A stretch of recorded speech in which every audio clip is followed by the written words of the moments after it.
uhalisia wa ulimwengu wetu. Kila wakati unapofungua tovuti na kuona hiyo alama ya kufuli hapo juu kwenye kivinjari chako, unahisi kila kitu kiko sawa poa kabisa. Unafikiria hakuna mtu anaweza kuiba taarifa zako na tovuti unayotembelea ni ya kweli kweli. Lakini nyuma kuna kampuni au mashirika yanayofanya kazi hiyo yote bila kuonekana. Wao huitwa mamlaka ya vyeti au CA2. Hawa ndio wanaotoa vyeti vya kidijitali vinavyothibitisha tovuti ni halisi na salama. Vivinjari kama chuo Mefirefo au Safari vina orodha ya kampuni hizi zinazoaminiwa. Vyeti hivi ndivyo vinavyofanya muunganisho uwe salama ili mtu yeyote kasingeweza kuiba au kubadilisha taarifa zako njiani. Lakini mwaka wa 2011 moja ya kampuni hizi ilianguka vibaya sana.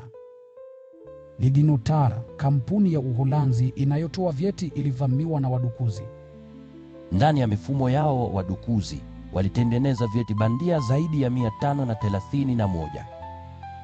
Miongoni mwao kulikuwa vyeti vya Google CIA na tovuti zingine kubwa sana.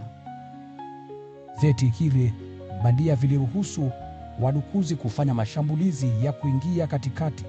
Yaani, wanaingia kati yako na tovuti halisi, wanaona kila kitu unachotuma au kupokea, na wewe unaona tu alama ya kufuli, unafikiria kila kitu kiko salama.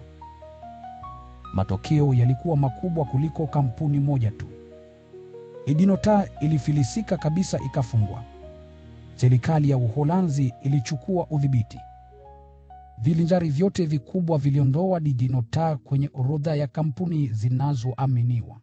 Hadi leo, miaka mingi baadaye, tukio hili linatajwa kama onyo kubwa sana kwa usalama wa mtandao.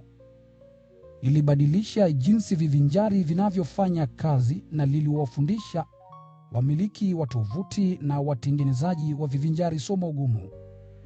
Hebu tuangalie kidogo kampuni hizi za vyeti ni nini kwa urahisi. Eva Kam, mtaalamu wa Mozilla aliyefanya kazi miaka mingi na vyeti, alisema kampuni ya vyeti ni kama mlinzi anayechunguza utambulisho. Wanathibitisha kuwa mmiliki wa tovuti ni kweli mmiliki wake. Vivinjari vina orodha maalum inayoitwa Root Store, orodha ya kampuni zinazoaminiwa. Mozilla ina karibu kampuni 64.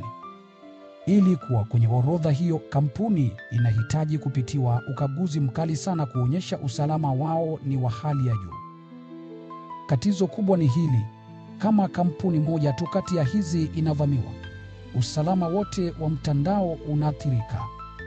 Mdukuzi anaweza kutumia cheti bandia kujifanya tovuti yoyote. Mwaka huo wa 2011, kabla ya Lidinotar, kulikuwa na uvamizi kwa Tomodo, kampuni kubwa ya vyeti. Mdukuzi alitengeneza vyeti 9 bandia, lakini Tomodo waligundua haraka, wakavifuta na wakarekebisha mianya. Mdukuzi alijaribu tena, lakini akashindwa. Alijitangaza kwenye tovuti inayoitwa Pastebin kama Tomodo Hache, akisema alifanya peke yake, na akaandika maneno ya Kiajemi: nitolea nafsi yangu kwa kiongozi wangu sasa Biginata. Walikuwa na usalama mzito sana: milango miwili, kifaa cha kuchanganua edha mkono, nambari ya siri na kadi ya kielektroniki ili kutoa vyeti. Seva zilikuwa zinagawanywa vizuri kama vyumba tofauti. Walifanya kila kitu ili kulinda. Lakini Julai mwaka huo, mdukuzi alianza kwa seva za nje za wavuti. Programu ilikuwa ya zamani, haikupata marekebisho ya usalama.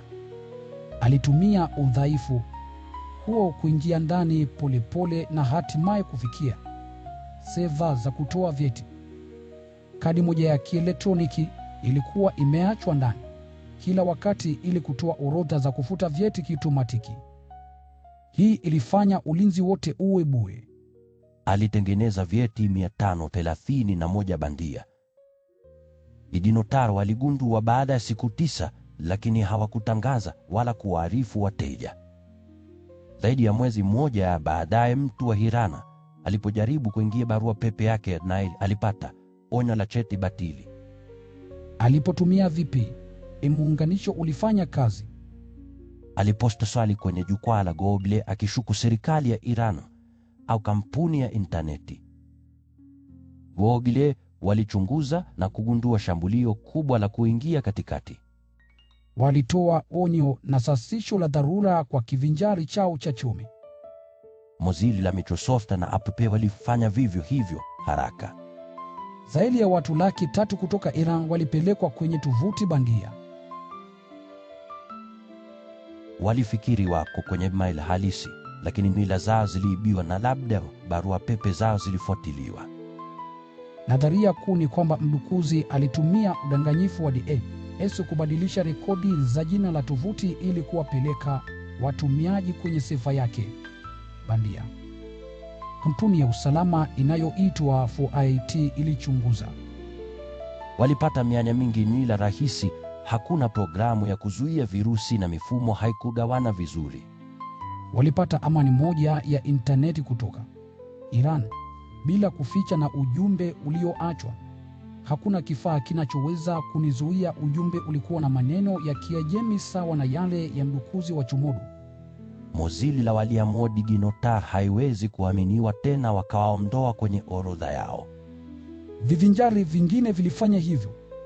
Serikali ya Uholanzi ilichukua udhibiti wa kampuni, kwani walitumia DigiNotar kwa tovuti zao za serikali. Hatimaye kampuni ilifungwa kabisa na wafanyakazi wakapoteza kazi. Tukio hili lilibadilisha mengi sana. Ukaguzi wa kampuni za vyeti ukawa mkali zaidi. Google walianza kufunga tovuti zao kwenye kampuni maalum ya vyeti ili kuzuia bandia. Mozilla walileta mfumo mpya wa kufuta vyeti haraka bila kusasisha kivinjari kizima. Hadi leo tukio la DigiNotar linakumbukwa kama onyo kubwa. Kampuni moja tu inapovamiwa, mtandao wote unaumia. Wadukuzi wakati mwingine huwa kama chanjo ya mtandao, wanatuumiza kidogo, tunapona na tunakuwa hodari zaidi. Levase Markham alifanya kazi kubwa kulinda virefu, lakini alifariki dunia baada ya kupambana na saratani kwa miaka 18.